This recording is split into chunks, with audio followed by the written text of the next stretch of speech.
সাভারে জাতীয় নাগরিক পার্টির জুলাই পদযাত্রা পরবর্তী সমাবেশ স্থলে ককটেল বিস্ফোরণের ঘটনা ঘটেছে। এতে বেশ কয়েকজন আহত হয়েছেন বলে দলটির পক্ষ থেকে জানানো হয়েছে। ৬ জুলাই সোমবার রাত ১:১০টার দিকে সাভার থানা স্ট্যান্ড ঈদগাহ মাঠে সমাবেশ চলাকালে দুর্বৃত্তরা এই ককটেল বিস্ফোরণ ঘটায়। মঞ্চে ঢাকা জেলা এনসিপির আহ্বায়ক প্রকৌশলী নাবিলা তাসনিদ যখন বক্তব্য দিচ্ছিলেন, ঠিক তখনই বিকট শব্দে বিস্ফোরণের ঘটনা ঘটে। এতে সমাবেশ স্থলে আতঙ্ক ও বিশৃঙ্খলা ছড়িয়ে পড়ে। একমাত্র স্মার্ট সিটি বসুন্ধরা, আধুনিকতায় এক ধাপ এগিয়ে।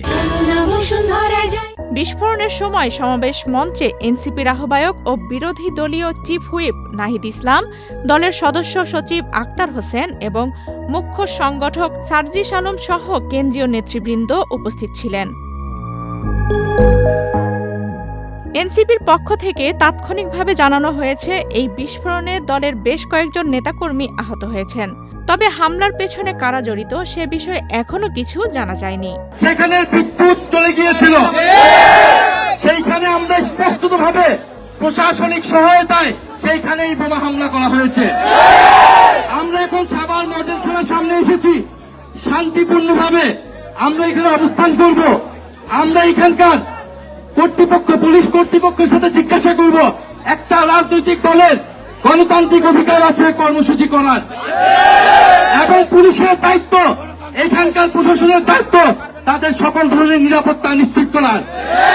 এই পুলিশ প্রশাসন এবং এই এলাকার এমপি জনগণের নিরাপত্তা দিতে ব্যর্থ হয়েছে। কে বোমা হামলা করেছে, কি হয়েছে আমরা জানি না। আমরা জানি এটার দায় হচ্ছে প্রশাসনের এবং কর্তৃপক্ষের।